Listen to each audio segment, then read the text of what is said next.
Hi guys, welcome back to my YouTube channel that is Swapna's tutorial. So ನೀವೇನೋ ನನ್ನ ಚಾನಲ್ಗೆ subscribe ಆಗಿಲ್ಲ ಅಂದರೆ ಪ್ಲೀಸ್ ಸಬ್ಸ್ಕ್ರೈಬ್ ಆಗಿ, ವೀಡಿಯೋಸ್ನ ಲೈಕ್ ಮಾಡಿ, ಶೇರ್ ಮಾಡಿ, ಹಾಗೆ ಕಮೆಂಟ್ ಮಾಡಿ. ಸೊ ಇವತ್ತು ನಾನು ಮಾಡ್ತಿರೋ ಸಬ್ಜೆಕ್ಟ್ ಯಾವುದು ಅಂದರೆ 6th BComನ assessment of firm other than the individual filing of ITRs ಅನ್ನೋ ಒಂದು ಸಬ್ಜೆಕ್ಟ್ನ ಎಕ್ಸ್ಪ್ಲೈನ್ ಮಾಡ್ತಿದ್ದೀನಿ. ಸೊ ನನ್ನ ಪ್ರೀವಿಯಸ್ ವೀಡಿಯೋದಲ್ಲಿ ನಾನು ಚಾಪ್ಟರ್ 2ನ ಎಕ್ಸ್ಪ್ಲೈನ್ ಮಾಡ್ತಿದ್ದೆ. ಯಾವುದು ಅಂದರೆ ಟ್ಯಾಕ್ಸ್ ಅಂಡರ್ ಎನ್ವಿರಾನ್ಮೆಂಟ್ ಅನ್ನೋ ಒಂದು ಚಾಪ್ಟರ್ನ ಎಕ್ಸ್ಪ್ಲೈನ್ ಮಾಡಿದೆ. ಅದರಲ್ಲಿ ಆಲ್ರೆಡಿ ಪಾರ್ಟ್ 1 and 2ನ ಅಪ್ಲೋಡ್ ಮಾಡಿದ್ದೀನಿ. 4 ಮಾರ್ಕ್ಸ್ ಪ್ರಾಬ್ಲಮ್ ಫಸ್ಟ್ ಪ್ರಾಬ್ಲಮ್ನ ಅಪ್ಲೋಡ್ ಮಾಡಿದ್ದೀನಿ ಆ್ಯಂಡ್ ಥಿಯರಿನ ಅಪ್ಲೋಡ್ ಮಾಡಿದ್ದೀನಿ. ಬಟ್ ಈ ಒಂದು ವಿಡಿಯೋದಲ್ಲಿ ನಾನು 4 ಮಾರ್ಕ್ಸ್ ಸೆಕೆಂಡ್ ಪ್ರಾಬ್ಲಮ್ ಅಂದರೆ ನಾನು ಪ್ರೀವಿಯಸ್ ವಿಡಿಯೋದಲ್ಲಿ ಬಂದುಬಿಟ್ಟು ಫರ್ಮ್ ರಿಲೇಟೆಡ್ ಕ್ವಶನ್ನ ಕೊಟ್ಟಿದ್ರೆ ಯಾವ ರೀತಿ ಬರಿಬೇಕು ಅಂತ ಹೇಳಿದ್ದೆ. ಬಟ್ ಈ ಒಂದು ವಿಡಿಯೋದಲ್ಲಿ ಪರ್ಸನ್ ರಿಲೇಟೆಡ್ ಕೊಟ್ಟಿದ್ರೆ ಯಾವ ರೀತಿ ಬರಿಬೇಕು ಅಂತ ಹೇಳಿ ಈ ಒಂದು ವಿಡಿಯೋದಲ್ಲಿ ಹೇಳ್ತೀನಿ. ಓಕೆನಾ? ಸೊ ಈ ಒಂದು ವಿಡಿಯೋದಲ್ಲಿ ಬಂದುಬಿಟ್ಟು ನೀವು ಕ್ವಶನ್ನ ನೋಡೋದಾದರೆ mister Prakash estimate the following incomes ಅಂತ ಹೇಳಿ ಕೊಟ್ಟಿದ್ದಾರೆ. ಸೊ ಇಲ್ಲಿ ಮಿಸ್ಟರ್ ಪ್ರಕಾಶ್ ಅಂದರೆ ಯಾರು? ಒಬ್ಬ ಪರ್ಸನ್ ಅಲ್ವಾ? ಪರ್ಸನ್ ರಿಲೇಟೆಡ್ ಕೊಟ್ಟರೆ ಈ ರೀತಿ ಪ್ರಾಬ್ಲಮನ್ನು ನೀವು ಸಾಲ್ವ್ ಮಾಡ್ತಾ ಹೋಗಬೇಕಾಗುತ್ತೆ. ಸೊ ಅವರ ಒಂದು ಇನ್ಕಮ್ಸ್ನ ಅವ್ರಿಗೆ ಕೊಟ್ಟಿದ್ದಾರೆ. ಯಾವುದು ಅಂದರೆ ಇನ್ಕಮ್ ಫ್ರಮ್ ಹೌಸ್ ಪ್ರಾಪರ್ಟಿ ಕೊಟ್ಟಿದ್ದಾರೆ 1,40,000. ಇನ್ಕಮ್ ಫ್ರಮ್ ಬಿಸ್ನೆಸ್ ಬಂದು 8,60,000 ಕೊಟ್ಟಿದ್ದಾರೆ. ನೀವೇನು ಮಾಡಬೇಕು ಅಂದರೆ ಕ್ಯಾಲ್ಕುಲೇಟ್ ಅಡ್ವಾನ್ಸ್ ಟ್ಯಾಕ್ಸ್ ಪೇಯಬಲ್ನ ನೀವು ಕ್ಯಾಲ್ಕುಲೇಟ್ ಮಾಡಬೇಕು. ಓಕೆನಾ? ಇಷ್ಟೇ ನಿಮ್ಗೆ ಕೊಟ್ಟಿರುವಂಥ ಒಂದು ಕ್ವಶನ್ ಆಗಿದೆ. ಈಗ ಇಲ್ಲಿ ಸ್ಟೆಪ್ 1 ಯಾವುದು ಅಂದರೆ calculation of total income. So calculation of total ಇನ್ಕಮಲ್ಲಿ ಏನು ಮಾಡ್ತೀರಾ ಅಂದರೆ ಎಷ್ಟು ಹೆಡ್ಸ್ ಆಫ್ ಇನ್ಕಮ್ ಕೊಟ್ಟಿದ್ದಾರೋ ಅಷ್ಟು ಹೆಡ್ಸ್ ಆಫ್ ಇನ್ಕಮ್ನ ಬರೀಬೇಕಾಗುತ್ತೆ. ಈಗ ಪರ್ಟಿಕ್ಯುಲರ್ಸ್ ರುಪೀಸ್ ಅಂತ ಹೇಳಿ 2 ಕಾಲಮ್ಸ್ನ ಹಾಕ್ತೀರಾ. ಸೊ ನೋಡಿ, ಇಲ್ಲಿ ನಿಮಗೆ ಫಸ್ಟ್ ಏನು ಕೊಟ್ಟಿದ್ದಾರೆ? ಇನ್ಕಮ್ ಫ್ರಮ್ ಹೌಸ್ ಪ್ರಾಪರ್ಟಿ, ಅದನ್ನು ಆ್ಯಸ್ ಇಟ್ ಈಸ್ ಬರೀರಿ. Income from house property 1,40,000 as it is ಬರೀರಿ.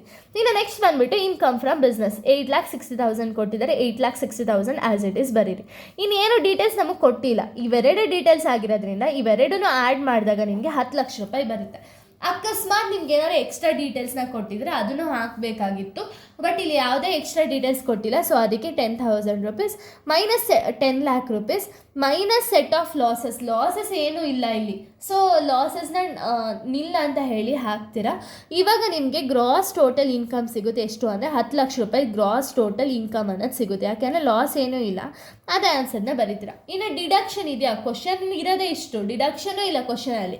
ಸೊ ಅದಕ್ಕೆ ಡಿಡಕ್ಷನ್ ನಿಲ್ಲ ಅಂತ ಹಾಕ್ತೀರಾ. ಅಮೌಂಟ್ ಬಂದುಬಿಟ್ಟು ಟೋಟಲ್ ಇನ್ಕಮ್ ಎಷ್ಟು ಅಂದರೆ 10 ಲಕ್ಷ ರೂಪಾಯಿ ಟೋಟಲ್ ಇನ್ಕಮ್ ಇದೆ.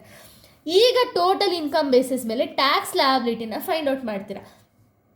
ಇಲ್ಲಿ ನೀವೇನು ಮಾಡಬೇಕು ಅಂದರೆ ಸ್ಲ್ಯಾಬ್ ರೇಟ್ಸ್ನ ನೀವು ಹಾಕ್ತಾ ಹೋಗಬೇಕಾಗುತ್ತೆ. ಸ್ಲ್ಯಾಬ್ ರೇಟ್ಸ್ ಬಂದು ನೀವು ಐ ಟಿಲಿ ಕಲ್ತಿದ್ದೀರಾ. ಓಕೆನಾ? IT ಪಾರ್ಟ್ 1ನಲ್ಲಿ ನೀವು ಸ್ಲ್ಯಾಬ್ ರೇಟ್ಸ್ನ ಕಲ್ತಿದ್ದೀರಾ ಆ್ಯಂಡ್ GSTಲೂ ಕೂಡ ಇದಿತ್ತು. ಸೊ ಅಪ್ ಟು 2,50,000 ನಿಲ್ಲಿರುತ್ತೆ. 2,50,000ಇಂದ 2,50,000ಇಂದ 5 lakhವರೆಗೂ 5%, 5 lakh to 10 lakhವರೆಗೂ 20% ಸ್ಲ್ಯಾಬ್ ರೇಟ್ಸ್ ಅನ್ನೋದಿರುತ್ತೆ. ಓಕೆನಾ? ಇಲ್ಲಿ ನೀವು ಯಾವ ರೀತಿ ಕನ್ಸಿಡರ್ ಮಾಡ್ತೀರಾ ಅಂದರೆ ಅಪ್ ಟು 10 lakh ಅಲ್ವಾ? ಇಲ್ಲಿರೋದು ನನಗೆ 10 lakh, ಅದಕ್ಕೆ 10 lakhನ ಹಾಕ್ತೀರಾ. ಅಕಸ್ಮಾತ್ ಇಲ್ಲಿ ಏನಾದ್ರು ಲೆಸ್ ಅಮೌಂಟ್ ಇತ್ತು, ಇಲ್ಲಿ ಎಕ್ಸಾಂಪಲ್ 7 lakh ಇತ್ತು ಅಂದ್ಕೊಳ್ಳಿ, 5 lakh to 7 lakh ಅಂತಲೇ ಕನ್ಸಿಡರ್ ಮಾಡಬೇಕೇ ಹೊರತು ಅವಾಗ 10 lakh ನೀವು ಕನ್ಸಿಡರ್ ಮಾಡೋಂಗಿಲ್ಲ. ಓಕೆನಾ? ಸೊ ನೋಡಿ, ಇಲ್ಲಿ ಸ್ಲ್ಯಾಬ್ ರೇಟ್ಸು ಅಪ್ ಟು 2,50,000ವರೆಗೂ ನಿಲ್ ಹಾಕ್ತೀರಾ. ನೆಕ್ಸ್ಟ್ 2,50,000ಇಂದ 5 lakhವರೆಗೂ 5%. ಸೊ 2,50,000 ಮೈನಸ್ 5 lakh ಮಾಡಿದಾಗ 2,50,000 ಅಂದರೆ ಡಿಫ್ರೆನ್ಸ್ ಅಮೌಂಟ್ನ ತೊಗೊಳ್ತೀರಾ. 2,50,000 ಇಂಟು 5%ನ ಮಾಡಿದಾಗ 12,500 ಬರುತ್ತೆ.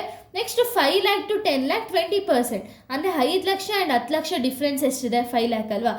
10 lakh ನಿಮಗೆ ಡಿಫ್ರೆನ್ಸ್ ಗೊತ್ತಾಗಲಿಲ್ಲ ಅಂದರೆ 10 lakh ಮೈನಸ್ 5 lakh ಮಾಡಿ, ಆವಾಗ ನಿಮಗೆ 5 lakh ಬರುತ್ತೆ. ಇಂಟು 20%ನ ಮಾಡಿದಾಗ 1 lakh ಬರುತ್ತೆ.